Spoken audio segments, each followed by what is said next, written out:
নমস্কার, আমি মীনাক্ষী। শুরু করছি জবাব চায় বাংলা। ভোট বড় বালাই, ভোটের জন্য সবকিছু করতে রাজি। কোনো রাজনৈতিক দলের বা কোনো রাজনৈতিক দলের এই ভাবনা বা এই পদক্ষেপ কি হওয়া উচিত? নিশ্চয়ই নয়। কারণ ভোটের জন্য যেখানে মানুষের স্বার্থ বিসর্জিত হচ্ছে সেই বিষয়ে কি নজর দেওয়া উচিত নয় রাজনীতিবিদদের? 5ই মে নতুন সরকার গঠনের পর যে 6 মাস সময় রয়েছে, সেই 6 মাসের মধ্যে আমরা জানি নির্বাচিত হয়ে আসতে হবে মমতা বন্দ্যোপাধ্যায়কে এবং তিনি তবেই মুখ্যমন্ত্রী পদে থাকতে পারবেন। এই নিয়মের গেরোয় এবার কোভিডকেও সরিয়ে দিয়ে দ্রুত নির্বাচনের দাবি জানাচ্ছে তৃণমূল কংগ্রেস এবং সেই দাবি জানিয়ে ইতিমধ্যেই জাতীয় নির্বাচন কমিশনের দ্বারস্থ হয়েছে তারা।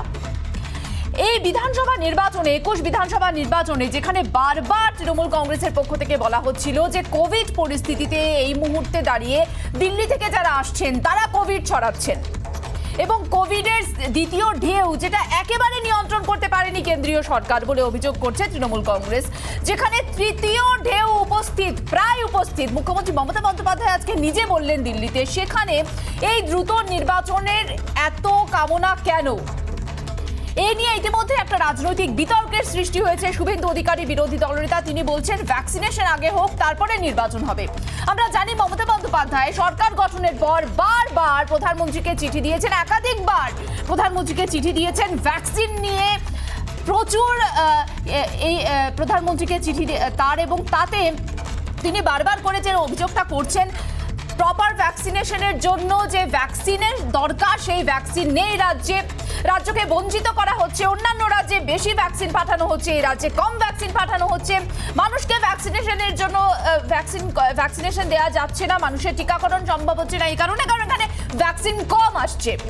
ভ্যাকসিনেশনের যেটা দরকার মানুষের এই মুহূর্তে কোভিড পরিস্থিতিতে নিয়ম মেনে চলা দরকার, সেখানে শুধুমাত্র কি রাজনৈতিক স্বার্থেই পদক্ষেপ নয়। রাজনৈতিক মহলে এই মুহূর্তে একটা বড় প্রশ্ন এবং রাজনৈতিক মহলের একাংশ মনে করছে যে ভোটের স্বার্থে তৃণমূল কংগ্রেস কি মানুষের স্বার্থ বিসর্জন দিচ্ছে, এমনটা প্রশ্ন একাংশে। এবং বিরোধীদের পাল্টা এই মুহূর্তে মানুষের স্বার্থ না দেখে শুধুমাত্র ভোটের কথা ভাবছে তৃণমূল কংগ্রেস। এবং আজ আমিও জবাব চাই বাংলা থেকে, কি স্বার্থে, কোন স্বার্থে দ্রুত নির্বাচন এই মুহূর্তে করা দরকার, যেখানে একটা পরিসংখ্যান তুলে ধরতে চাই আপনাদের সামনে। 26শে ফেব্রুয়ারি যেদিন জাতীয় নির্বাচন কমিশনের পক্ষ থেকে প্রেস কনফারেন্স করে বিধানসভা নির্বাচনের দিনক্ষণ ঘোষণা করা হয়েছিল, সেদিন এ রাজ্যে কোভিড আক্রান্তের সংখ্যা ছিল 216। আর আজ 30শে জুলাই রাজ্য সরকারের দেওয়া তথ্য অনুযায়ী কোভিড আক্রান্তের সংখ্যা 711। তাহলে নির্বাচন ঘোষণার পর যদি দ্বিতীয় ঢেউ এসে থাকে, আজ 711 যেখানে সংখ্যা, সেখানে তৃতীয় ঢেউ যেখানে প্রায় আসন্ন বলছেন, নির্বাচন করা কতটা নিরাপদ? আজ শুধু আমি নই, এ প্রশ্নের জবাব চায় বাংলা।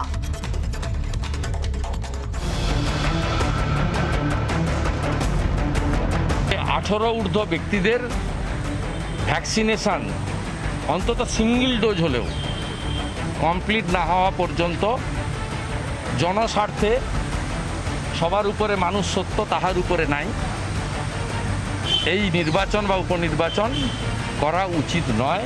শুভেন্দু অধিকারীর দাবি, আর সেই দাবি ঘিরে ফের বঙ্গ রাজনীতির আলোচনার কেন্দ্রে উপনির্বাচন।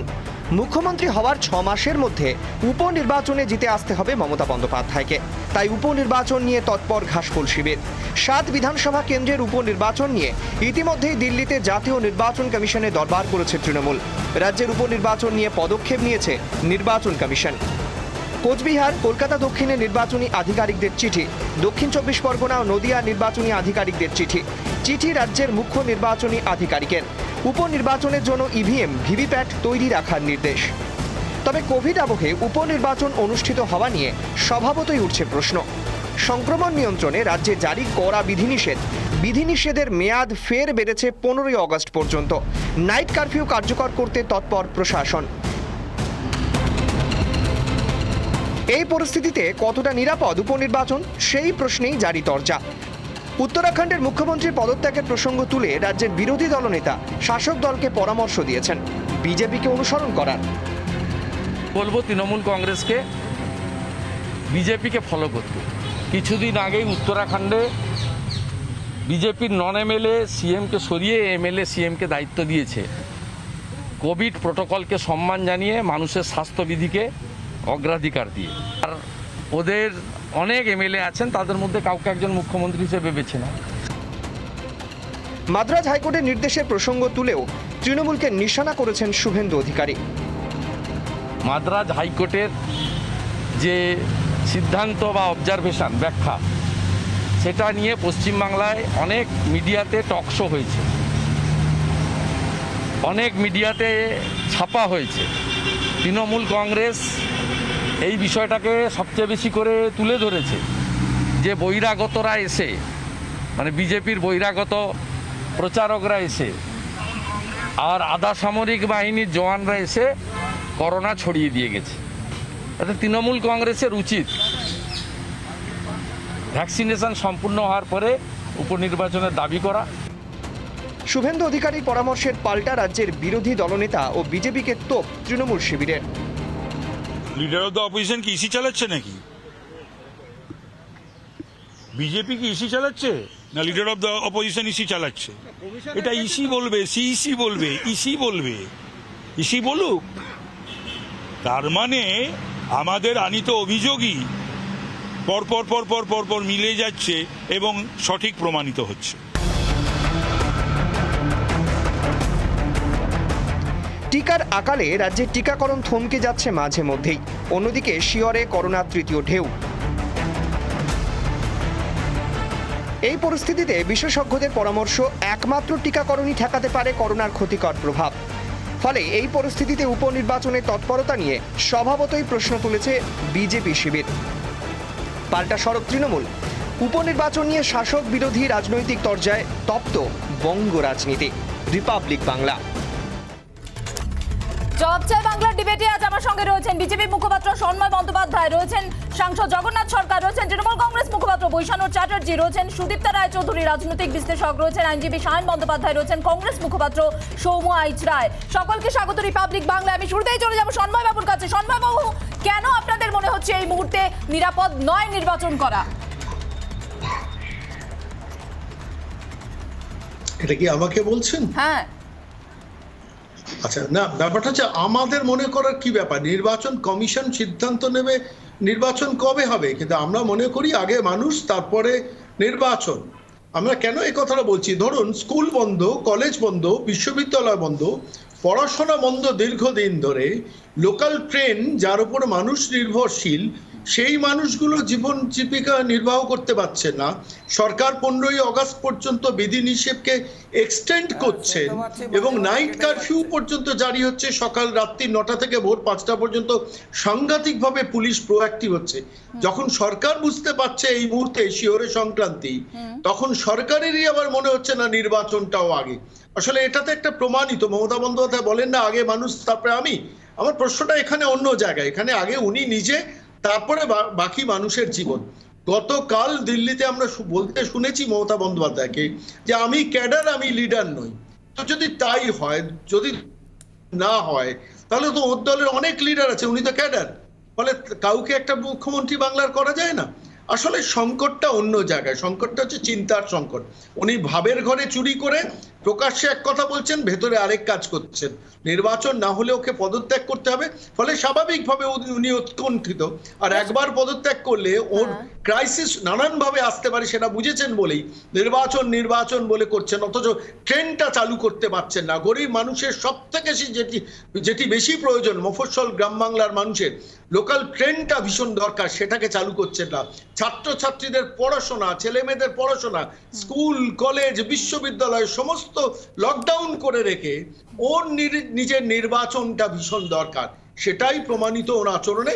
আমরা কেউ নয়, নির্বাচন কমিশন যবে নির্বাচন করবেন আমরা তাতেই অংশগ্রহণ করব, কিন্তু ভাবতে হবে রাজ্যের মুখ্যমন্ত্রীকে যে তিনি কি বলছেন, আদতে ভাবের ঘরে চুরি করছেন কি করছেন না, সেটা বাংলার মানুষ। এখানেই প্রশ্ন, বৈশানর বাবু চলে আসুন ডিবেটে। যে মানুষের স্বার্থ বিসর্জন দেওয়া হচ্ছে, মানুষের অসুবিধে হচ্ছে, যেমনটা অভিযোগ করছে বিজেপি, মানুষের অসুবিধার মধ্যে এখন ভোটের কথা বলা হচ্ছে। এই বিষয়টা, এই যে দ্রুত নির্বাচনটা শুধুমাত্র একজনকে মুখ্যমন্ত্রী পদে রাখার জন্য, বৈশানর বাবু। না, আসলে চক্রান্তকারীরা তো নানান চক্রান্ত করেন।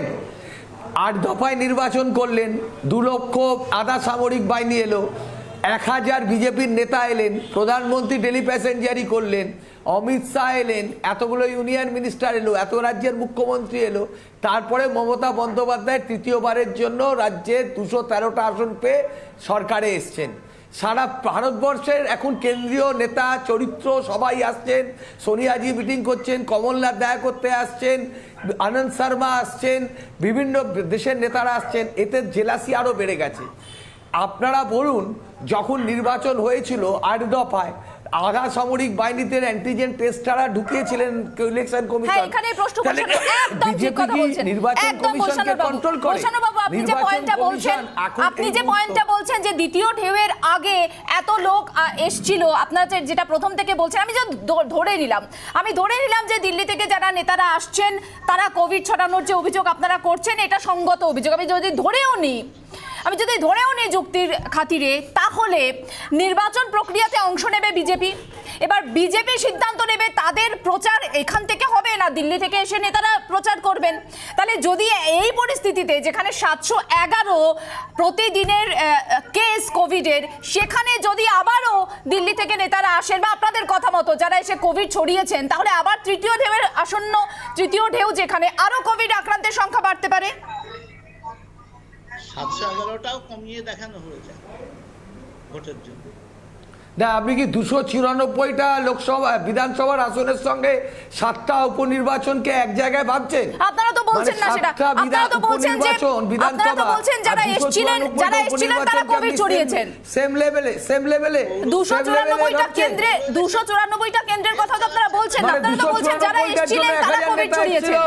আর 7 কেন্দ্রে ট্রেন বন্ধ করেছেন কেন? আপনারা কি এটা দুটোকে ইকুয়াল করছেন? আমরা ইকুয়াল করছি না, আমরা যুক্তি সামনে রাখছি, যুক্তির উপর ডিবেট হবে, আমরা করার কেউ নেই। জগন্নাথ বাবু আসুন ডিবেটে।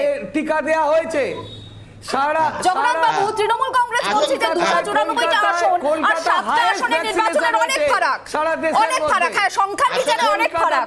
যদি আমি সংখ্যার বিচার ধরছি বৈশানুর বাবু, আপনারা যেটা বলছেন একদম ঠিক, সংখ্যার বিচারে অনেক ফারাক। 294টা সিট, এদিকে 7টা সিট। তার উত্তর দেবেন জগন্নাথ বাবু, সংখ্যার বিচারে সত্যি তো 7টা সিট তো অনেকটা কম। 294 আসনের নির্বাচন আর 7টা আসনের নির্বাচনে অনেক পার্থক্য। হ্যাঁ, একদম ঠিক। তবে একটা জিনিস, সাধারণ মানুষের কোভিড নিয়ম মেনে ট্রেন চলালে অসুবিধা কোথায়? ট্রেন চাললে পরে কোভিড বাড়বে। পৌর সবার ইলেকশনগুলো বাদই দিলাম, আমরা যেখানে ভারতীয় জনতা পার্টি যেখানে গ্রাম পঞ্চায়েতে অনাস্থা আনছি, ওখানে জমায়েত হবে বলে একটা সংখ্যার মধ্যে আছে, সেখানে হয়তো 15 সংখ্যার একটা গ্রাম পঞ্চায়েত। ওই অনাস্থা প্রক্রিয়া চালাতে গেলে ওই 20-25 জনের মধ্যে সীমিত থাকে, কোভিড নিয়ম মেনে হতে পারে, জমায়েত হবে বলে সেটাকে বন্ধ করছে। যেখানে বিজেপি তারা অনাস্থা এনেছে সেখানে অনাস্থা হচ্ছে না কোভিডের জমায়েত দেখিয়ে। তাহলে 7টা কি করে বিধানসভায় ইলেকশন করাবেন এরা? সেক্ষেত্রে বাধা কেন আসছে না? এটা তো আমরা আশ্চর্য। আসলে মমতা চায় শুধু ক্ষমতা। আজকে পৌরসভার ইলেকশন করা যাবে না, ট্রেন চলাচল করলে কোভিড বাড়বে। আজকে বোঝা গেছে, আপনার পয়েন্ট বোঝা গেছে। আমি সায়নের কাছে যাব, সৌম্যদা অপেক্ষা করছেন, আমি যাব সায়নের কাছে। সায়ন, এই যে জমায়েতগুলো যখন হচ্ছে, যখন জমায়েতের কথা বলা হচ্ছে, যখন বলা হচ্ছে যে বিরোধীরা পথে নামছে বিভিন্ন ইস্যুতে, তখন বিপর্যয় মোকাবিলা আইনে তাদেরকে গ্রেফতার করা হচ্ছে। অথচ নির্বাচন, তখন নিশ্চয়ই প্রচার হবে। সেই প্রচারে কি কোভিড ছড়ানোর কোনো সম্ভাবনা একেবারেই থাকবে না? নির্বাচন কি নিরাপদ? কি মনে হয় সায়ন? প্রথম কথা হচ্ছে মীনাক্ষী, খেলা হবে দিবস যেমন হয়েছে, আজকের দিনটাকে দুয়ারে ড্রেনের জল এরকম দিবস হিসেবে তো প্রচার করা উচিত সরকারের। দ্বিতীয় কথা হচ্ছে যে রাজ্যের সরকারের হাতে যেখানে নির্বাচন করানোর জায়গা রয়েছে, পৌরসভা নির্বাচন সব কটার মেয়াদ উত্তীর্ণ হয়ে গেছে প্রায় বেশিরভাগের, এবং সেই জায়গাতে প্রশাসক বসানো রয়েছে। তাহলে সেই জায়গায় সরকার কেন গত বছর থেকে নির্বাচন করায়নি? কোভিডের জন্য 1 নাম্বার কথা। 2 নাম্বার কথা, আমরা চাই যে কোনো নির্বাচন নির্দিষ্ট সময়ের মধ্যে হোক, যে নির্বাচনের যে সময়সীমা সেই সময়সীমার মধ্যে সেই নির্বাচন হোক।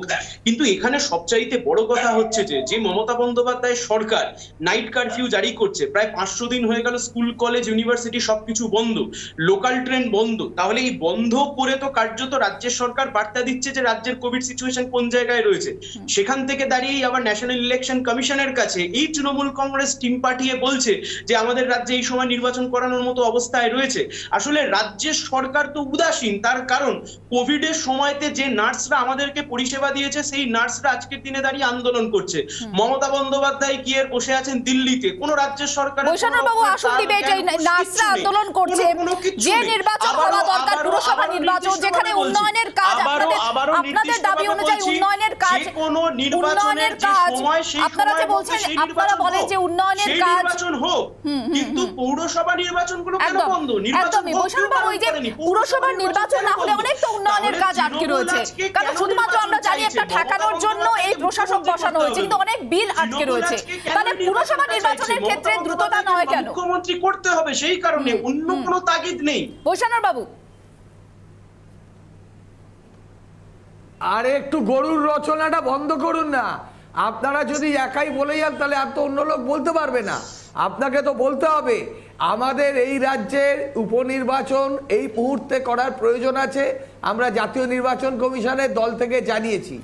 আমরা মনে করি যে কলকাতায় এই মুহূর্তে হাইস্ট ভ্যাকসিনেশন হয়েছে ভারতবর্ষে।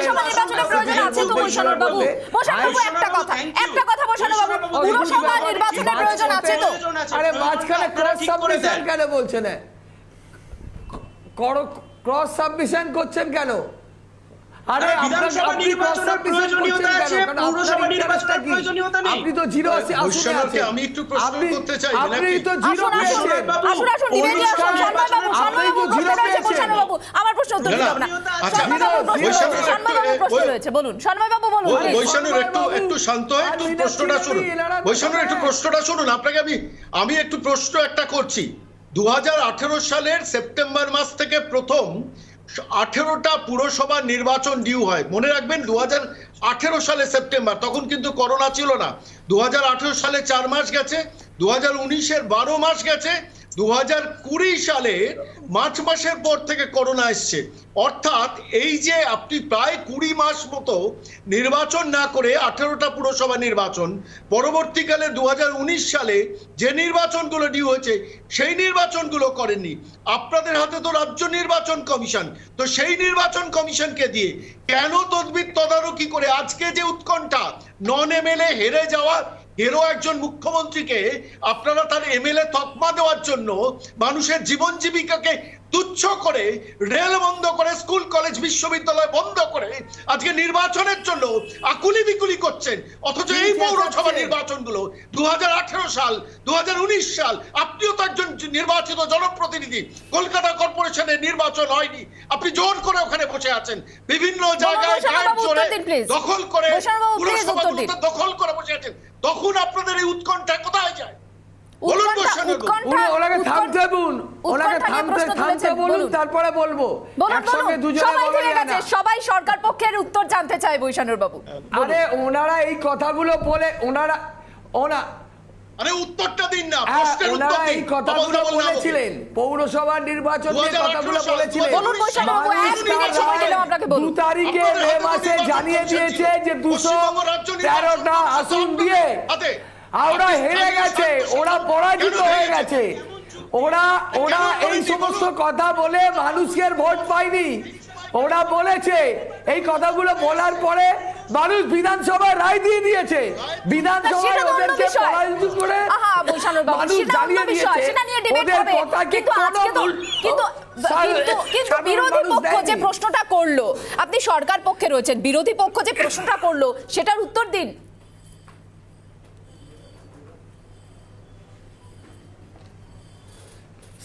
উনি কি মনে করেন যে স্টেট ইলেকশন কমিশন রাজ্য সরকার চালায়? তাহলে ওনারা জাতীয় নির্বাচন কমিশন কি কেন্দ্রীয় সরকার চালায় নাকি? তাহলে ওনারা স্বীকার করে নিচ্ছেন যে জাতীয় নির্বাচন কমিশন নরেন্দ্র মোদীর অঙ্গুলি হিলনে চলে আর অমিত শাহের অঙ্গুলি হিলনে চলে। আমরা বলছি যে স্টেট ইলেকশন কমিশন না, না সরকার চালায় না, এটাই আপনাদের অসুবিধে। একটা কনস্টিটিউশনাল বডিকে সরকার চালাতে পারে না, আপনার ন্যূনতম নলেজটা নেই। একটা কনস্টিটিউশনাল বডিকে, একটা সাংবিধানিক সংস্থাকে কোনো সরকার চালনা করতে পারে না। না হয়নি, হয়নি, হয়নি। আপনারা বলুন পুরসভা নির্বাচনগুলো কেন হয় না?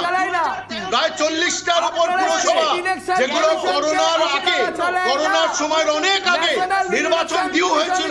আপনার নেত্রী মমতা বন্দ্যোপাধ্যায় আপনি স্বীকার করছেন? আপনি কলকাতা কর্পোরেশনে বসে আছেন, আপনি কলকাতা কর্পোরেশনে বসে আছেন।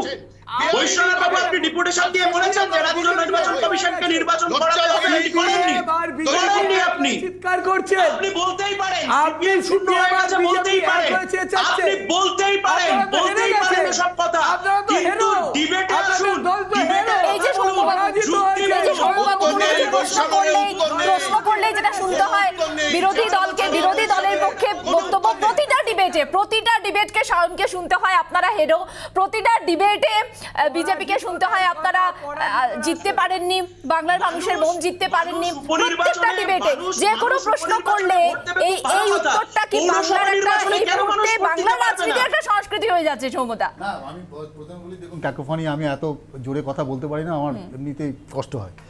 তো আমি দুটো প্রশ্ন আমি করতে চাই যে দেখুন, সব থেকে বড় কথা হচ্ছে যে আপনারা বলছেন যে ভোট করা, ভোট তো নিশ্চয়ই হবে, ভোটের বিরোধিতা কে করেছে?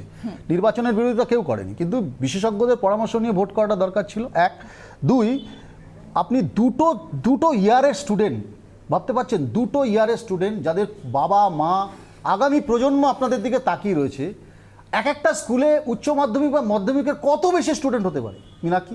200 জন, 250 জন। এক একটা স্কুলের কক্ষ থাকে কত? প্রায় 30টা 40টা। আপনি 20 জন, 10 জন, 15 জন করে পরীক্ষা দিতে পারতেন। আজকে স্কুলের বাচ্চাগুলো পরীক্ষা দিল না, দুটো ইয়ার শেষ করে দিল। তাদের আগামী ভবিষ্যতে তারা জানে না কোথায় ভর্তি হবে, কি হবে, কিচ্ছু বলতে পারছে না। আপনার কাছে ভোটটা বড় হয়ে গেল, ভোট করুন, ভোটের কেউ বিরোধিতা করছে না, কিন্তু আপনি বলুন আজকে স্কুলগুলো শুধু এফসিআই এর গোডাউন তৈরি হচ্ছে, সেখানে চাল দেওয়া হচ্ছে, ডাল দেওয়া হচ্ছে, শুধু পড়াশোনাটা দেওয়া হচ্ছে না, তার শিক্ষা দেওয়া হচ্ছে না। কোথায় যাবে আমাদের বাচ্চাগুলো, কোথায় যাবে? আজকে শুধুমাত্র আপনি ট্রেন চালাচ্ছেন না, আমার বাংলার আমরা শূন্য, তো আপনারা তো 213টা পেয়েছেন, তাহলে 200 মানুষের দায়বদ্ধতা আরও বেশি। আপনি বলেন এক একটা বিধানসভায় প্রায় 3.5 লক্ষ ভোটার, সেই ভোটারগুলো তাহলে 7টা বিধানসভায় প্রায় আপনার 30 লক্ষ ভোটার। আপনি বলতে চাইছেন তাহলে তাদের কোভিড হওয়ার কোনো চান্স নেই, তাদেরকে কোভিডের থেকে বাঁচানো যাবে না, ভ্যাকসিনেশন কমপ্লিট করার দায় নেই? তাহলে সরকারকে শুধু ভোটটা করতে হবে, নির্বাচনে থাকতে হবে, সরকার করতে হবে, এটাই কি প্রায়োরিটি? আপনাদের তো দায়িত্ব আরো বেশি, আমরা তো শূন্যদের যদি এই দায়িত্ব হয়, আপনাদের দায়িত্ব আরো বেশি হওয়া উচিত, আপনাদের মানুষের কাছে জবাবদিহি অনেক বেশি হওয়া উচিত। নির্বাচন কমিশনের কাছে গেছেন, আচ্ছা মাদ্রাস হাইকোর্ট যদি বলে একটা অবজারভেশন নির্বাচনের আগে, সেই অবজারভেশনকে কেন মানা হবে না? কেন মানা হবে না? শুধুমাত্র নির্বাচন করতে হবে? আর আপনি বিজেপির যে সন্ময়দা এতগুলো কথা বলছিলেন, আমি সন্ময়দাকে জিজ্ঞাসা করছি, নির্বাচনের সময় নির্বাচনকে বন্ধ করার কথা বলছেন, কই সন্ময়দা একবারও মনে হলো না যে লক্ষ লক্ষ কোটি কোটি লোককে নিয়ে যখন আপনি কুম্ভ মেলা করছিলেন 5,000 কোটি টাকা খরচা করে, আপনার মনে হয়নি সেখানে যে কেন করেছিলেন? দায়বদ্ধতার কথা বললে কখনো কখনো আঙুলটা নিজের দিকেও তুলবেন। যেমন তৃণমূল সরকার তেমন বিজেপি সরকার একই কাণ্ড করে চলেছে। আমরা তো সৌম্যবাবু বেসিক একটা জায়গায় ভুল করছেন। আমরা নির্বাচন চালু করা বা নির্বাচন বন্ধ করা নিয়ে নির্বাচন কমিশনকে আলাদা কোনো রকম আপনি নির্বাচনের সময় আপনারা কি করেছিলেন?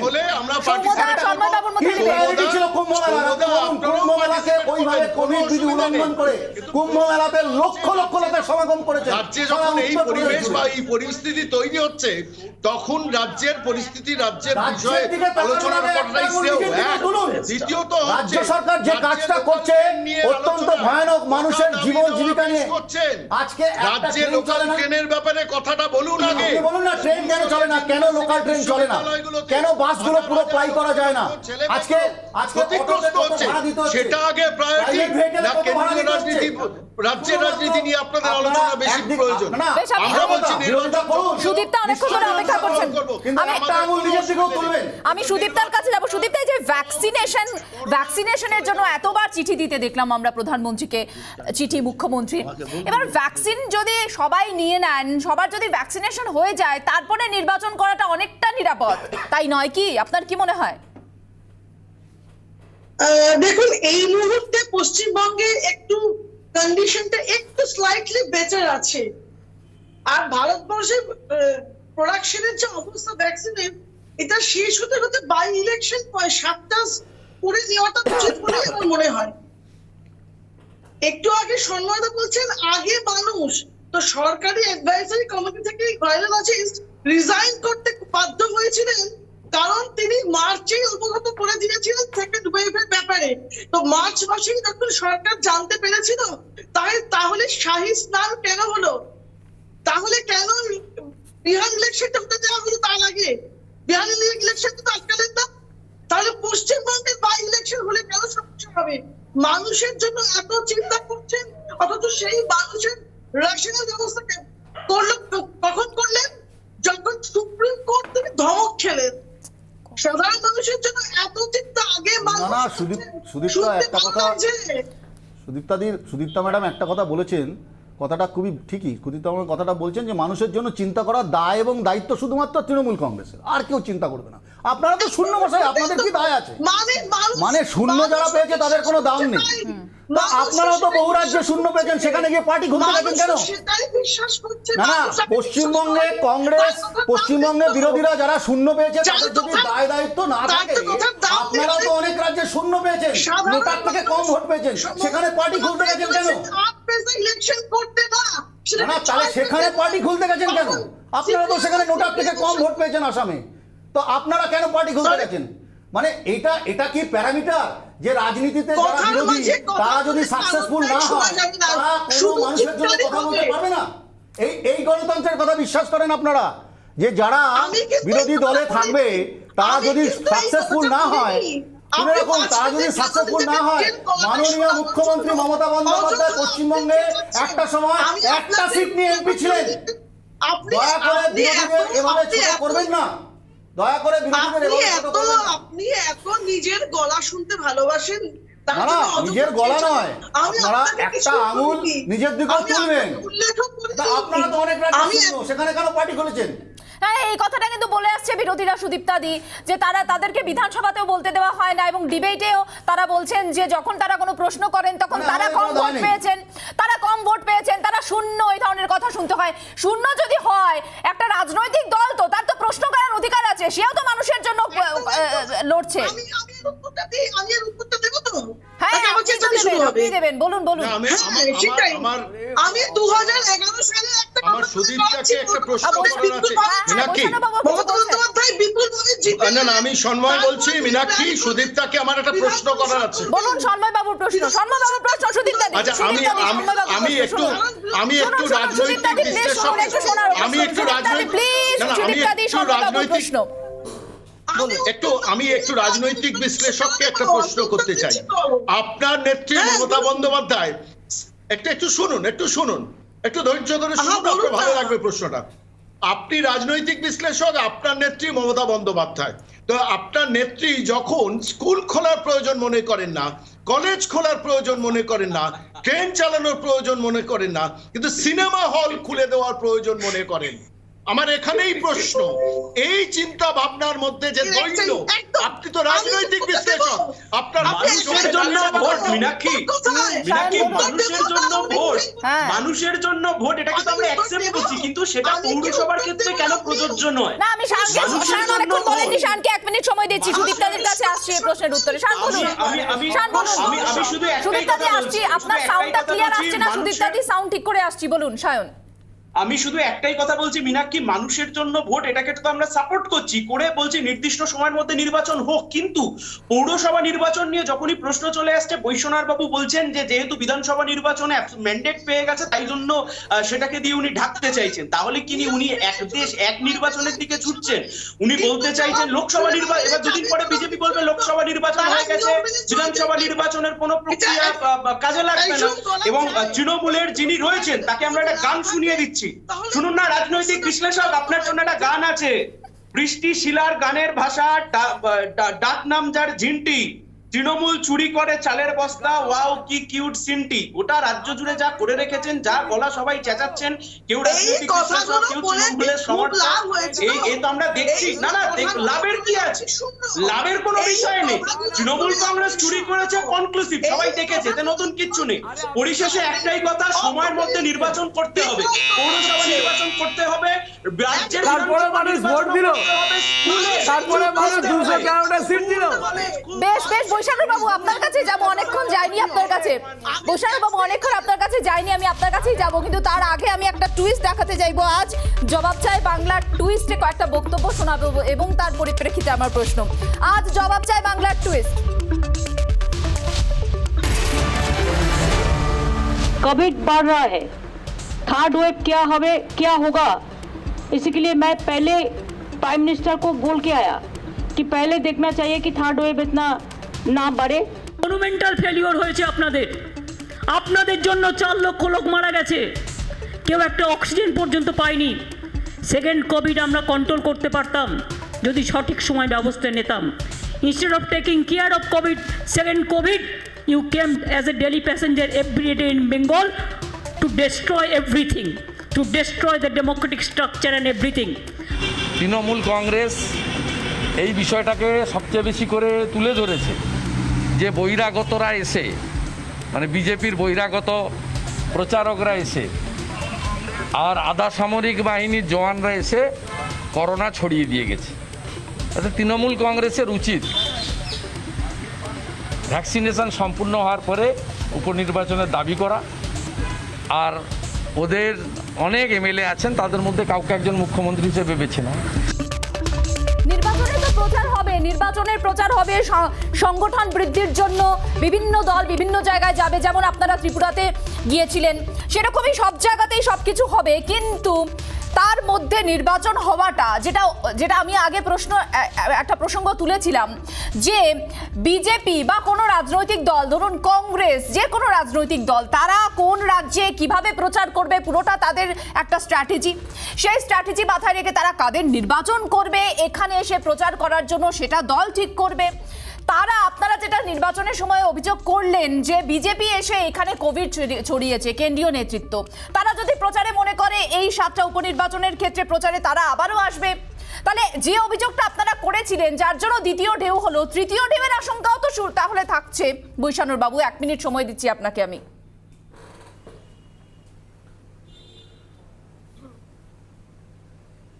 আসলে বিজেপি নানান ধরনের ষড়যন্ত্র করে যখন পশ্চিমবাংলায় ফেল করলো, দেশের মানুষ দেখে নিল যে মমতা ব্যানার্জির কাছে নরেন্দ্র মোদী পরাজিত হয়েছে, বিজেপি পার্টি পরাজিত হয়েছে, তারপর থেকে নানান ধরনের প্রচার করার চেষ্টা করলো, নানান মামলা মোকদ্দমা করলো, নানান কিছু করলো, কিন্তু কোনো কিছুতে ঠাউট কিছু করতে পারলো না।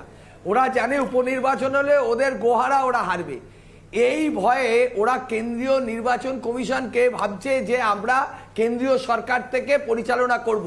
যেভাবে ওরা 8 দফা নির্বাচন করেছিল, 2 লক্ষ লোককে অ্যান্টিজেন টেস্ট ছাড়া এখানে আধা সামরিক বাহিনীর নামে ঢুকিয়েছিল, এতগুলো ইউনিয়ন মিনিস্টার এসেছিল, স্বরাষ্ট্রমন্ত্রী এসেছিল, বিভিন্ন রাজ্যের মুখ্যমন্ত্রীরা এসেছিল, তারপরেও মমতা ব্যানার্জির কাছে নরেন্দ্র মোদী পরাজিত হয়েছে। তো আমি আপনাকে বলছি, এই 7টা উপনির্বাচনে ওরা বুঝতে পারছে ওদের পায়ের তলায় মাটি নেই।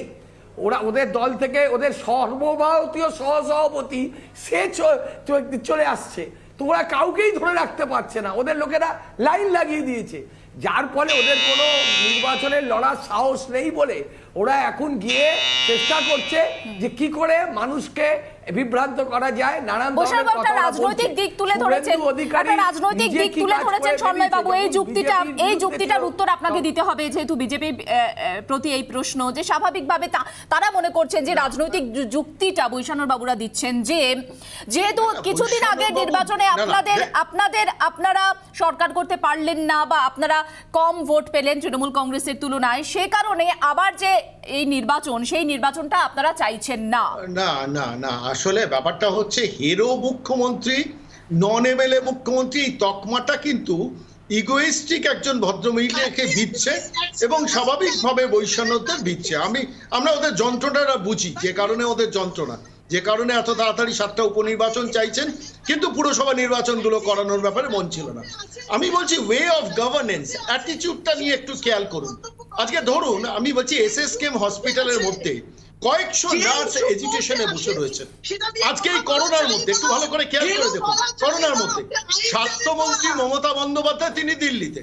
আজকে ধরুন শয়ে হাজার হাজার ছেলে মেয়ে রাস্তায় রয়েছে উচ্চ মাধ্যমিক পরীক্ষায় তাদের উপর অবিচার হয়েছে বলে। এসএলএসটি ছেলেমেয়েরা গত 6 মাস ধরে বিকাশ ভবনের উল্টো দিকে রাত জাগছে, আর আমাদের রাজ্যের শিক্ষামন্ত্রী ব্রাত্য বসু 3-4 দিন ধরে বসে রয়েছেন সেই সব সমস্যা না মিটিয়ে ত্রিপুরায়। ফলে গভর্নেন্সটা তো এইভাবে চলছে। এই যে আমাদের বৈশানর বাবু এত কথা বলছেন, উনিও তো চাপিয়ে দেওয়া কোঅর্ডিনেটর হিসেবে কলকাতা কর্পোরেশনে বসে রয়েছেন। উনি বুকে হাত দিয়ে বলতে পারবেন মানুষের রায় নিয়ে কলকাতা কর্পোরেশনের কোঅর্ডিনেটর। আসলে এই এখানে যাব আমি সায়নের কাছে। সায়নের রাজনৈতিক তৎপরতাটা কি বেশি মনে হচ্ছে রাদার দ্যান প্রশাসনিক কাজ বা কোভিড নিয়ন্ত্রণ করা? দেখুন, প্রথম কথা হচ্ছে যে কোভিড, দেখুন প্রথম কথা হচ্ছে যে কোভিড নিয়ন্ত্রণটাও সরকারের কাজ। আবার এই যে ইলেকশনটা হবে, সেই ইলেকশন হচ্ছে ইলেকশন কমিশনের কাজ। এখন প্রশ্ন হচ্ছে, বারংবার যে কথাটা বলছি, নির্দিষ্ট সময় নির্বাচন হবে, এই কথা তো আমরাও বলছি, কিন্তু সেই একই দাবি তো পৌরসভা নির্বাচনের ক্ষেত্রেও প্রযোজ্য। সেটাকে কোভিড সিচুয়েশন বলে আপনি আটকে দিচ্ছেন। বৈশ্বনাথবাবু ভয়ঙ্কর কথা বললেন যে যেহেতু বিধানসভা নির্বাচনে তৃণমূল কংগ্রেস ম্যান্ডেট পেয়ে গেছে, তাই জন্য কার্যত ওটাকে উনি আটকে দিতে চাইছেন যে পৌরসভা নির্বাচন। দুদিন পরে যারা কেন্দ্র চালাবে তারা বলবে লোকসভা নির্বাচনে আমরা অ্যাবসলিউট ম্যান্ডেট পেয়ে গেছি, তাহলে রাজ্যের বিধানসভা নির্বাচনের কোনো প্রয়োজনীয়তা নেই। সুতরাং এটা কার্যত সংবিধানের পরিপন্থী। লোকাল বডিগুলোর নির্বাচন করাতে হবে। লোকাল বডিতে রিপ্রেজেন্টেটিভ নেই। কেন রিপ্রেজেন্টেটিভ নেই? মানুষের রিপ্রেজেন্টেটিভ নেই। কেন নেই? এই কারণে নেই, প্রশাসক বসিয়ে রেখেছে, নিজের ইচ্ছা মতো প্রশাসক বসিয়ে রেখেছে চারিদিকে। সুতরাং পরিশেষে একটাই কথা, কোভিড আছে কারণ তার জন্য স্কুল কলেজ খোলা যাবে না, মাধ্যমিক উচ্চ মাধ্যমিক পরীক্ষা নেওয়া যাবে না, 500 দিন হয়ে গেল কলেজ ইউনিভার্সিটি বন্ধ। আর কোভিড নেই কারণ মুখ্যমন্ত্রী বানাতে হবে মমতা বন্দ্যোপাধ্যায়কে। এই যুক্তি কখনো চলতে পারে না, এই বাংলার বুকে চলতে পারে না কখনো। একেবারে সৌমদার কাছে যাব, জবাব চাই বাংলা টুইস্টের পরিপ্রেক্ষিতে। 1 মিনিট সময় সৌমদা। না, আমি প্রথম বলছি যে দেখুন, প্রোডাক্টিভিটি কমে গেছে সারা রাজ্য জুড়ে। প্রায় 50% 60% মানুষ প্রত্যেকটা অফিসে কাজ করছে। আপনি পার ক্যাপিটা ইনকাম ডাউন হয়েছে। সারা রাজ্যের পরিস্থিতিতে আজকে যেভাবে কোভিড পরিস্থিতিতে একটা কম্প্রোমাইজ ওতে চলছে, সেই জায়গায় দাঁড়িয়ে নির্বাচন, আমরাও বলছি নির্বাচন নিশ্চয়ই হবে, নির্বাচন কেন হবে না, কিন্তু কথা হচ্ছে এগুলো অনেক প্রশ্নের জন্ম দিয়ে দেবে। যদি আপনি নির্বাচনটাকে বিশেষজ্ঞের দ্বারা পরামর্শ না নিয়ে নির্বাচন করেন, তাহলে তো জবাবদিহি করতে হবে। আপনি যদি ডিজাস্টার হয়, এখন যুক্তি অদ্ভুত দেখানো হচ্ছে, মানে অমুকে করেছিল তাই আমিও করব, তমুকে করেছিল মানে আমি, কালকে আপনি আমার মাথায় ঢিল মেরেছিলেন তাই বুধবার দিন আপনার মাথায় একটা ঢিল মারবো, সেটা জাস্টিফাইড হয়। মানে এই যুক্তি যদি চলতে থাকে, আপনি বলুন, ওরা বলছে সরকারি দল গিয়ে নির্বাচন কমিশনের কাছে দরকার হলে কম দিন করে দিন, প্রচারের দিন কম করে দিন। একটা সরকারি দল যদি প্রচারের দিন কম করে, তার ক্ষমতা বেশি, তার অর্থবল বেশি, তার লোকজন বেশি, তাহলে কি হলো? ডেসক্রিপেন্সিস। অল পলিটিক্যাল পার্টির মধ্যে তার পার্টিসিপেশন কমবে, পলিটিক্যাল পার্টিগুলো তার সুযোগ কম পাবে যদি কম দিন প্রচার করা হয়। তাহলে কি হলো? আপনি গণতান্ত্রিক ব্যবস্থার উপরই তো প্রশ্নচিহ্ন তুলছেন। আপনি বলুন যে যদি কম দিন প্রচার হয়, আপনি মানুষের কাছে পৌঁছতে যদি ঠিকমতো না পারেন, তাহলে কি আপনি সবাইকে কি সমান সুযোগ দিলেন না? তাহলে ভোটটা করে দিতে হবে। কিন্তু লোকাল বডিজের নির্বাচন করার এই 18 মাস, প্রায় 18 মাস আপনি লোকাল বডিজের নির্বাচন করলেন না, আপনি প্রশাসক বসিয়ে চালালেন, তাহলে সেটা কি গণতান্ত্রিক অধিকার রক্ষা হলো? আমার প্রশ্ন হচ্ছে সেটা। পশ্চিমবাংলায় যে দুটো ইয়ারের ছেলেমেয়েরা পরীক্ষা দিতে পারলো না, শুধু উত্তীর্ণ করে দেওয়া হলো, কলেজে ভর্তি হলো, তাদের জীবন জীবিকা আগামী দিনে কিসে যাবে? গণতান্ত্রিক অধিকার রক্ষা হলো কিনা, আমি এই উত্তর নিতে হবে, যেহেতু এই প্রশ্ন ছুড়ে দিয়েছেন সৌম্যবাবু। আমি একদম কম সময় রয়েছে আমার হাতে, এই পর্ব শেষ করতে হবে। আমি সুদীপ্তার কাছে যাব। সুদীপ্তা, 30 সেকেন্ড সময় দিচ্ছি। গণতান্ত্রিক অধিকার নিয়ে প্রশ্ন তুলেছেন সৌম্যবাবু। দেখুন, বাচ্চারা যারা পরীক্ষা দিতে পারছে না বা যে স্কুলকে খোলা যাচ্ছে না, সেটা নিশ্চয়ই উনিও একজন গার্জিয়ান বুঝবেন। একজন ম্যাচিউরড লোক যেভাবে যেতে পারে বা যেভাবে মেনটেন করতে পারে সমস্ত নিয়ম বিধি নিষেধ, সেটাকে একটা বাচ্চা করতে পারে, সেক্ষেত্রে কোনো গার্জিয়ান হিসেবে আতঙ্কিত হবেন তো স্কুলে পাঠাতে। আগে জীবন না, আগে জীবিকা, জীবিকার জীবনের জন্য। আপনি 30 সেকেন্ডই বলুন। সারা পশ্চিমবাংলায় এত স্টুডেন্টের কাছে নেট অ্যাক্সেস আছে, আপনি তাদের কাছে কি ল্যাপটপ আছে, তাদের কাছে কি স্মার্টফোন আছে যে অনলাইনে ক্লাস করছে 2 বছর ধরে? তাদের অবস্থাটা কি? 2 বছর ধরে অনলাইনে ক্লাস করছে বাচ্চাগুলো। আপনি ভাবুন একবার, 2 বছর ধরে অনলাইনে ক্লাস করা বাচ্চাদের একটা গ্রামে, সোনারপুরের এক ভদ্রলোক, তার সে কাজ নেই বলে সুইসাইড করেছে একটা যুবক। আপনি ভাবুন একবার, আমার রাজ্যের কথা ভাবুন যে সব বাচ্চার কাছে কি নেট আছে, ফোন আছে। 18 বছর বয়স যার হয়ে গেছে সে তো দেশের ভোটার। সে যদি ভোট দিতে পারে সে কেন ক্লাস করতে পারবে না? সে যদি যেতে পারে ভোট দিতে, সে কেন কলেজে যেতে পারবে না? এই প্রশ্ন এই মুহূর্তে কিন্তু থাকলো এবং এই প্রশ্ন নিয়ে আবারও নিশ্চয়ই ডিবেট হবে। আজ সময় শেষ, তাই সকলকে ধন্যবাদ জানাচ্ছি। বৈশানরদা হাসছেন, কিছু কি বলবেন বৈশানর বাবু?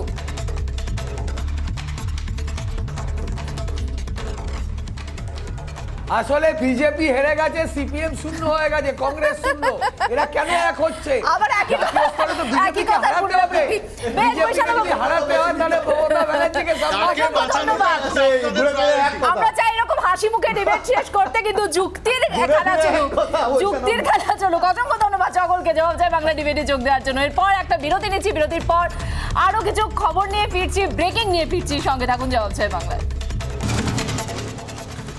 ফিল্ম বিরতির পর এবং যে খবরের দিকে নজর রাখবো, বিজেপির রাজ্য সভাপতি দিলীপ ঘোষ একটি টুইট করেছেন এবং সেই টুইটে কি উল্লেখ করেছেন তিনি, কি তার বক্তব্য, সেদিকেই নজর রাখছি। যে টুইটকে কেন্দ্র করে ইতিমধ্যে রাজনৈতিক তরজা, কি সেই টুইটে তিনি আক্রমণ করেছেন ফের তৃণমূল কংগ্রেসকে, ফের তৃণমূলকে আক্রমণ করে দিলীপ ঘোষের টুইট, এবং সেটা এই শহর কলকাতার যে জলছবি তাকে কেন্দ্র করেই, জলমগ্ন কলকাতার ছবি টুইট করলেন দিলীপ ঘোষ। টুইট করে তিনি ঠিক কি বললেন এবং তাকে কেন্দ্র করে যে রাজনৈতিক চর্চা, বিস্তারিত জানাতে অ্যাসিস্ট্যান্ট নিউজ এডিটর সমাজিতা রয়েছেন সরাসরি নিউজরুম থেকে। সমাজিতা, কি বক্তব্য দিলীপ ঘোষের টুইটে? একদম মিনাকে, সেই টুইটটাই আমি দর্শকদের দেখাতে চাইবো। এই সেই টুইট যেখানে দিলীপ ঘোষ একটা ছবি তুলে ধরেছেন, নিজের ছবি রয়েছে। ছবিটা কোথাকার? পাতিপুকুরের ছবি রয়েছে, দেখতে পাচ্ছ পাতিপুকুরে যে বাস ডুবে রয়েছে সেই ছবিটা রয়েছে।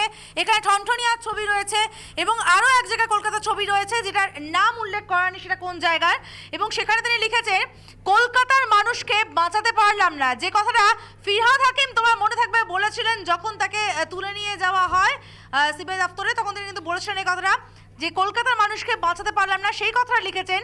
লিখেছেন সিবিআই আটক করলে কলকাতার জন্য বড্ড চিন্তিত হয়ে পড়েছিলেন ফিরহাদ হাকিম, অথচ বারবার বৃষ্টি হলেই জলমগ্ন হয়ে যায় কলকাতা, বিপর্যস্ত হয় জনজীবন, সেই ব্যাপারে হুঁশ নেই কলকাতা পুরসভার। জলমগ্ন কলকাতায় বিদ্যুৎস্পৃষ্ট একাধিক, চরম ভোগান্তিতে শহরবাসী। অর্থাৎ কোভিডে কলকাতার মানুষকে বাঁচাতে পারলাম না বলে যে বক্তব্য ফিরহাদ হাকিম রেখেছিলেন সেটাকে কটাক্ষ করে দিলীপ ঘোষের এই টুইট, এবং টুইটে তিনি পরিষ্কার প্রশ্ন তুলেছেন যে এখন কলকাতার মানুষকে বাঁচাতে ফিরহাদ হাকিম কোথায়?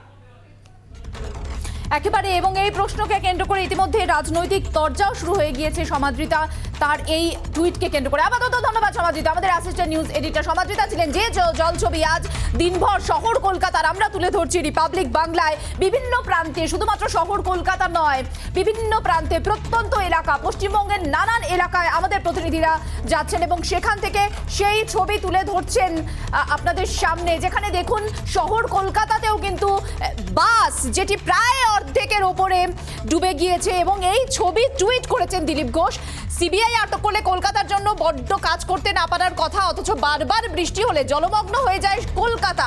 বিজেপির রাজ্য সভাপতি দিলীপ ঘোষ যে ছবি তুলে ধরেছেন তাতে কলকাতার মানুষকে বাঁচাতে পারলাম না, যে বক্তব্য আমরা শুনেছিলাম ফিরহাদ হাকিম, তাকে যখন গ্রেফতার করা হয়েছিল তখন তিনি বলেছিলেন কলকাতার মানুষকে বাঁচাতে পারলাম না, 17ই মে যেদিন তাকে নারদা কাণ্ডে গ্রেফতার করা হয়, মাফ করবেন, নারদা কাণ্ডে গ্রেফতার করা হয় এবং তখন তিনি বলেন যে কলকাতার মানুষকে বাঁচাতে পারলাম না, সেই কথা কোট আনকোট দিলীপের কটাক্ষ। তিনি যে টুইটটি করেছেন সেই টুইটে কোট আনকোট লেখা রয়েছে, সিবিআই আটক করলে কলকাতার জন্য বড্ড চিন্তিত হয়ে পড়েছিলেন ফিরহাদ হাকিম, অথচ বারবার বৃষ্টি হলে জলমগ্ন হয়ে যায় শহর কলকাতা, বিপর্যস্ত হয় জনজীবন, সেই ব্যাপারে হুঁশ নেই কলকাতা পুরসভার।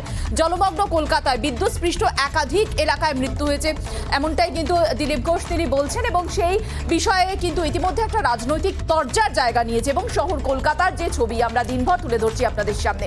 এবার নজর রাখবো আমাদের পরবর্তী খবরের দিকে, যে খবর ইতিমধ্যে আমাদের কাছে এসে পৌঁছচ্ছে। হিরণ খড়গপুরে ত্রাণ নিয়ে একটি রাজনীতির অভিযোগ করেছেন এবং তিনি বলছেন ওই ত্রাণ বিলির সময় রাজনীতির যে অভিযোগ তাকে কেন্দ্র করে কিন্তু হিরণের এই বক্তব্যকে কেন্দ্র করে কিন্তু ইতিমধ্যে একটা তরজা। 13 নম্বর পুর প্রশাসনকে এক হাত দিলেন বিজেপির বিধায়ক হিরণ, এলাকার মানুষদের ত্রিপল দিলেন তিনি, ত্রিপল বিতরণ করলেন তিনি এবং একই সঙ্গে তিনি এই বিষয়ে অভিযোগ করেছেন যে রাজনীতি করা হয়েছে। তার ঠিক কি অভিযোগ সেটা আমরা জানবো, কিন্তু যে ছবি আমরা দেখাচ্ছি এই মুহূর্তে আপনাদের, খড়গপুরে হিরণ বিধায়ক খড়গপুরের তিনি ত্রাণ বিলি করছেন, ত্রিপল বিলি করছেন এবং একই সঙ্গে তিনি রাজনীতির অভিযোগ করেছেন। এই ত্রাণ নিয়ে রাজনীতির তার ঠিক কি অভিযোগ, কিসের পরিপ্রেক্ষিতে তিনি রাজনীতির অভিযোগ করলেন, বিস্তারিত জানাতে deputy news editor Renaissance Chakraborty সরাসরি নিউজ রুম থেকে আমার সঙ্গে এই মুহূর্তে। রেনেসা, হিরণের কি অভিযোগ, কি ত্রাণ নিয়ে রাজনীতি বলতে কি বোঝাতে চাইছেন হিরণ? একদমই মীনাক্ষী, তুমি জানো যে গত দুদিন ধরে টানা যে বৃষ্টি হয়েছে সেই বৃষ্টিতে একেবারে বিপর্যস্ত খড়গপুরের মানুষজনের জীবন। জলের তলায়, প্রায় জলের তলায় খড়গপুরের মানুষজনের জীবন চলে গিয়েছে বলা যেতে পারে। রাস্তাঘাট, পুলিশ আবাসন, এসডিও দফতর, বিভিন্ন জায়গা কিন্তু জলের তলায়। হিরণ চট্টোপাধ্যায় অভিনেতা তথা বিধায়ক খড়গপুর সদরের, তিনি আজকে ত্রাণ বিলি করতে গিয়েছিলেন, যেখানে ত্রিপল বিলি করেন এবং সেখানে গিয়ে খড়গপুরের পুর প্রশাসক প্রদীপ সরকার তাকে নিশানা করেছেন। তিনি এইভাবেই নিশানা করেছেন যে কাজ করা উচিত ছিল পুর প্রশাসকের, অর্থাৎ নিকাশি ব্যবস্থা যদি ঠিক হতো তাহলে আজকে খড়গপুর শহরকে এই জল জমার পরিস্থিতির মধ্যে পড়তে হতো না, এমনটাই হিরণ অভিযোগ করেছেন। এবং পাশাপাশি তিনি বলেছেন যেভাবে খড়গপুরের মানুষের পাশে দাঁড়ানো উচিত ছিল প্রদীপ সরকারের, সেটা তিনি করেননি, পুর প্রশাসক সেটা করেননি, এমনটাই অভিযোগ করেছেন হিরণ চট্টোপাধ্যায়। এবং তিনি বলছেন যে সোশ্যাল মিডিয়ায়, ফেসবুকে নিজের ছবি পোস্ট করাতে ব্যস্ত ছিলেন, এমনটা অভিযোগ হিরণের। তিনি বলছেন যে সোশ্যাল মিডিয়ায় নিজের ছবি পোস্ট করতে ব্যস্ত ছিলেন প্রদীপ সরকার, কিন্তু সাধারণ মানুষ, খড়গপুরের মানুষ, তাদের প্রয়োজন, তাদের নিকাশি ব্যবস্থা, তাদের যে এলাকা সেখানে যাতে জমা জলের পরিস্থিতি তৈরি না হয় সেদিকে কোনোভাবেই তিনি নজর দেননি, প্রদীপ সরকার নজর দেননি, এমনই অভিযোগ করেছেন হিরণময় চট্টোপাধ্যায় বা হিরণ চট্টোপাধ্যায়। এখানে কি কিছুদিন আগে সেই ঘটনার পরিপ্রেক্ষিতে তার এই অভিযোগও বলা যায় এবং এই যে দুতরফের যে তরজা, রেনেসা, আমরা জানি কিছুদিন আগে যেখানে পোস্টার পড়েছিল হিরণকে নিয়ে এবং সেই হিরণ যে মানুষের পাশে রয়েছেন, সেখানে ওই পুরো যিনি প্রশাসক রয়েছেন, যিনি ওই যার বিরুদ্ধে তার অভিযোগ, তিনি কিছু করছেন না, কিন্তু তিনি নিখোঁজ নন, তিনি মানুষের পাশে রয়েছেন, এমনটাও কি পরোক্ষে একটা বার্তা? একদমই, তিনি যে মানুষের পাশে আছেন এবং বিজেপির তরফ থেকে তিনি যে সেখানে রয়েছেন এবং মানুষের সুখে দুঃখে, বিশেষ করে দুঃখের সময় মানুষের পাশে রয়েছেন। কারণ তুমি জানো যে খড়গপুরের এই যে খবর সেটা আমরা গতকাল করেছি আমাদের যে মিনি মেট্রো অনুষ্ঠান, সেখানে আমরা দেখিয়েছি যে খড়গপুরের মানুষের কি দুর্দশা এই জমা জলে, এবং সেখানে হিরণ আজকে পৌঁছে গিয়েছেন এবং মানুষরা, সাধারণ মানুষরা, এলাকাবাসীরা অভিযোগ করেছিলেন যে পুর প্রশাসক তাদের পাশে নেই। গতকাল এই অভিযোগ কিন্তু এলাকার বাসিন্দারা করেছিলেন, আর আজকে হিরণ সেখানে একেবারে পৌঁছে গিয়ে মানুষের পাশে দাঁড়ালেন, বুঝিয়ে দিলেন যে বিপদে আপদে হিরণ চট্টোপাধ্যায় খড়গপুরবাসীর সঙ্গে আছেন, থাকবেন। অসংখ্য ধন্যবাদ রেনেসা, আমাদের deputy news editor Renaissance Chakraborty সরাসরি ছিলেন আমাদের সঙ্গে। নজর রাখবো আমাদের পরবর্তী খবরের দিকে। কালীঘাট মন্দির খুলছে কাল থেকে বলেই খবর পাওয়া যাচ্ছে, ভক্তদের জন্য একটা সুখবর বলা যেতেই পারে। কাল থেকে খুলছে কালীঘাট মন্দিরের গর্ভগৃহ, যে কোভিডের কারণে সেটি বন্ধ ছিল এবং ভক্তদের জন্য এবার খুলে দেওয়া হচ্ছে সেই গর্ভগৃহ। স্বাভাবিকভাবে খুশির খবর ভক্ত মহলে, যারা নিত্যদিন পুজো দিতে যান, যারা বিভিন্ন সময়ে কালীঘাট মন্দিরে যান এবং সেখানে গিয়ে মায়ের কাছে নিজেদের প্রার্থনা জানান। তারা যে এই বিগত কয়েকদিন ধরে, কয়েক মাস ধরে যেতে পারছিলেন না, কোথাও না কোথাও তাদের একটা দুঃখও ছিল, সেই দুঃখটা কি এবার একটু ঘুচতে চলেছে? কারণ কোভিড সিচুয়েশনের এই মুহূর্তে কালীঘাট মন্দির খোলার সিদ্ধান্ত নেওয়া হয়েছে, যেখানে নিশ্চয়ই কিছু বিধিনিষেধ আরোপ করা হবে। সেখানে কতজন পুজো দিতে যেতে পারবেন, কি কি বিধিনিষেধ থাকবে, সেদিকে আমাদের নজর থাকবে।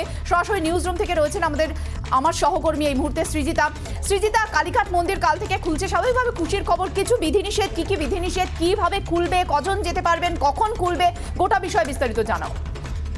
একেবারে মীনাক্ষী, এটা ভক্তদের জন্য নিঃসন্দেহে একটা ভালো খবর। দীর্ঘদিন কোভিডের জন্য, কার্যত লকডাউনের জন্য বাইরে থেকেই দর্শন করা যাচ্ছিল। এতদিন কালীঘাট মন্দিরে দেবী মাতৃদেবীর যে মূর্তি, সেটা বাইরে থেকে দর্শন করা যাচ্ছিল। তবে এবার একেবারে গর্ভগৃহে প্রবেশ করা যাবে। তবে যেহেতু কোভিড বিধি এখনও রয়েছে, বিপদের আশঙ্কা রয়েছে, তৃতীয় ঢেউ আসার একটা আশঙ্কা করছেন বিশেষজ্ঞরা, তাই জন্য একসঙ্গে 10 জনের বেশি কোনোভাবেই গর্ভগৃহে প্রবেশ করতে পারবেন না। দ্বিতীয়ত, মূলত বাইরে থেকে ফুল নিয়ে হয়তো দেখার একটা সুযোগ আগে ছিল, কিন্তু এখন ফুল কিনে, ফুল এবং মিষ্টি দুটোই কেনা যাবে এবং সেটা কিনে ভিতরেও ঢোকা যাবে, এমনটাই জানানো হয়েছে। তবে এর পাশাপাশি সময় কিছুটা বেঁধে দেওয়া হয়েছে। সকালবেলা 6টা থেকে 12টা অবধি খোলা থাকছে মন্দির এবং বিকেলের দিকে আবার 4টে থেকে 7টা অবধি মন্দির খোলা থাকছে। এখন অবধি এরকমই সিদ্ধান্ত নেওয়া হয়েছে কালীঘাট মন্দির কর্তৃপক্ষের তরফ থেকে, এবং আশা রাখা হচ্ছে যে এটা পুণ্যার্থীদের জন্য নিঃসন্দেহে একটা গুরুত্বপূর্ণ বার্তা। মীনাক্ষী, একেবারে অসংখ্য ধন্যবাদ সৃজিতা আমাদের সঙ্গে থাকার জন্য। সৃজিতা আমাদের সঙ্গে ছিলেন আমার সহকর্মী এবং তুলে ধরলেন কোন সময়ে খোলা থাকবে গর্ভগৃহ, যেটা স্বাভাবিকভাবেই কালীঘাট মন্দিরে যারা পুজো দিতে যান ভক্তরা, তাদের জন্য সুখবর।